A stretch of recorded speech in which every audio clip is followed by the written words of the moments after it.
I'm Dr. Jacqueline Owusu.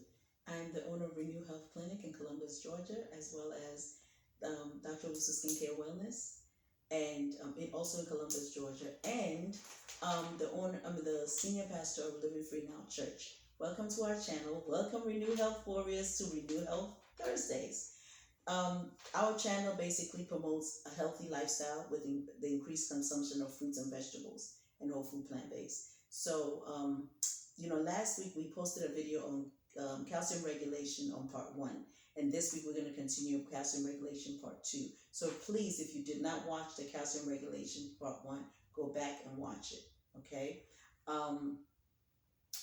With this said, today I'm going to continue part two of calcium regulation. Last week we discussed parathyroid glands and parathyroid hormone. We discussed vitamin D, why vitamin D and parathyroid hormones are stimulated when you have a decreased level of decreased level of calcium in your blood. When the calcium level is low, it stimulates the parathyroid hormone to secrete parathyroid hormone, and the gland to secrete the hormone. So when that's secreted, there are two cells in the bone, the osteoblast and the osteoclast. Just think of osteoblast with a B, it meaning to build, and osteoclast with a C, to crush. So when the calcium is low, the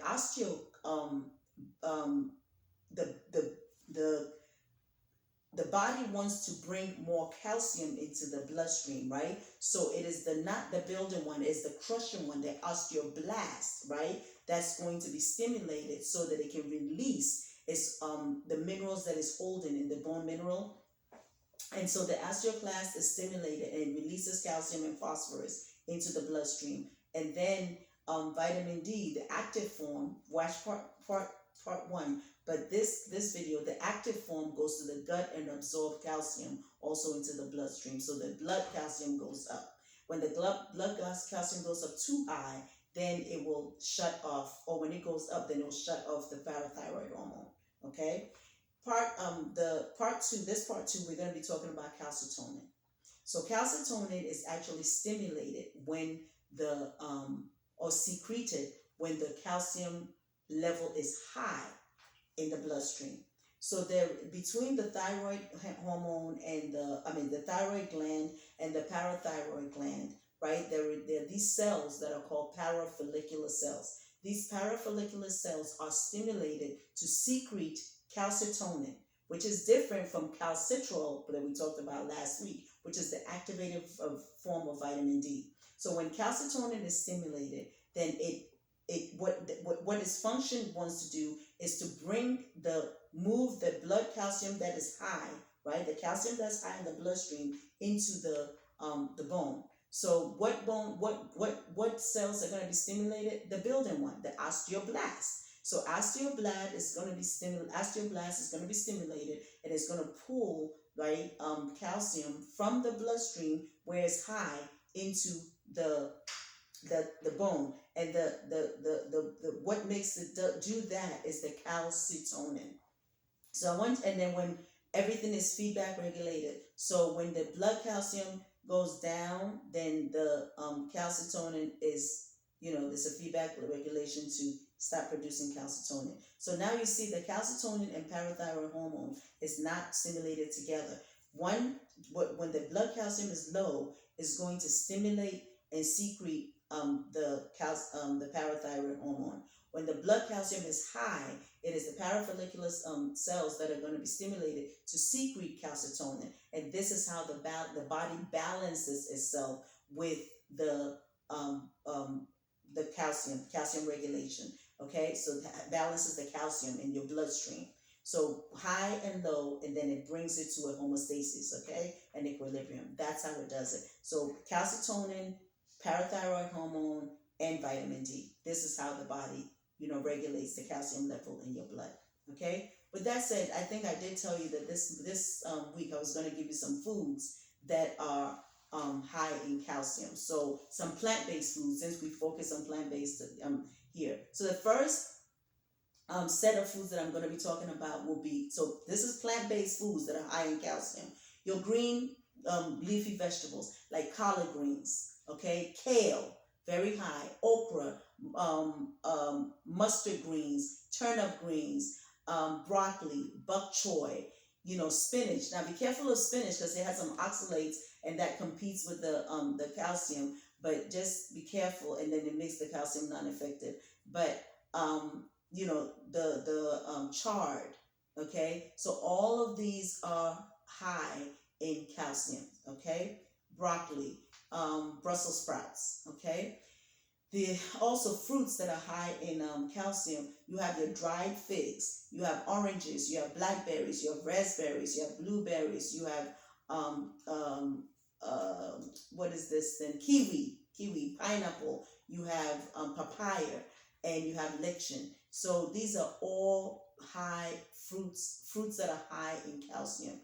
Okay, and then you have beans. Okay, you have beans, and you have like any type of beans, like you have lentils, you have kidney beans, you have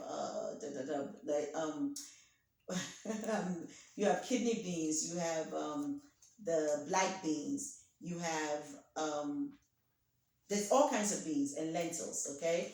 And so you want to be chickpeas. So you want to make sure that you get your beans in, because it's not only high in calcium, it's also high in fiber as well as protein, okay? And then you have your nuts and seeds. So you have almonds, okay? You have walnuts, you have hazelnuts, you have Brazil nuts, you have macadamia nuts, and you have your pumpkin seeds, as well as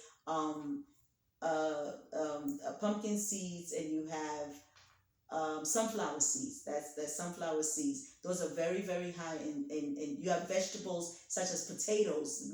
They're very high in calcium, magnesium, and folate. You have the okra, we talked about. It has vitamin B6 as well as calcium and folic acid and fiber. Okay, you have your green beans, you have your oatmeal. Okay, these are your grains, your oatmeal, and your potatoes. Your celeries are also good. So you want to be able to eat a lot of these. When you eat a well-rounded plant-based food, your green vegetables, your fruits, your grains, and then your seeds, and even tofu. Some tofu edamame, has a high in calcium. So if you eat a well-rounded fruits and vegetables and grains, and then stay away and seeds and nuts, and stay away from your animal proteins. Okay, animal proteins like fish, poultry, and all that, they do have calcium, but the plant protein, or the plant form of calcium, has a lot. It does not, basically, it's utilized better. So you just want to make sure that you get in as much fruits and vegetables and whole grains as possible. Not only will you lose weight, not only will you decrease your risk of like diabetes and hypertension and cholesterol, heart disease, Alzheimer's, cancers. Not only will you decrease that, you're also going to eliminate some of these, risk factors, and also get off some of these medications that you're on, if you focus on fruits and vegetables. Have your fruit days. Your fruit days can be Monday, Wednesday, Fridays, and then have your other days that you eat whole food, plant-based, okay? So with that said, I just want to encourage you, keep doing what you're doing. You're doing a great job. And I want to leave you with this, that, struggles and stress are real. And we face this every day. So God cares for you, okay? And He wants you healthy. He wants you well. He wants you to have a healthy mindset, a healthy body, and a healthy everything. Because what affects you emotionally affects you mentally and physically, okay? So you want to be able to decrease stress, okay? God knows what you're facing, and He wants to provide for you. He's got you. You are stronger than you think, and you got this, okay? You can do this. Focus on increasing the consumption of fruits and vegetables, and I'm telling you, you will increase your vitality and wellness and live a disease-free life. So I love you. God bless you. And until we meet again next Thursday, have a wonderful week.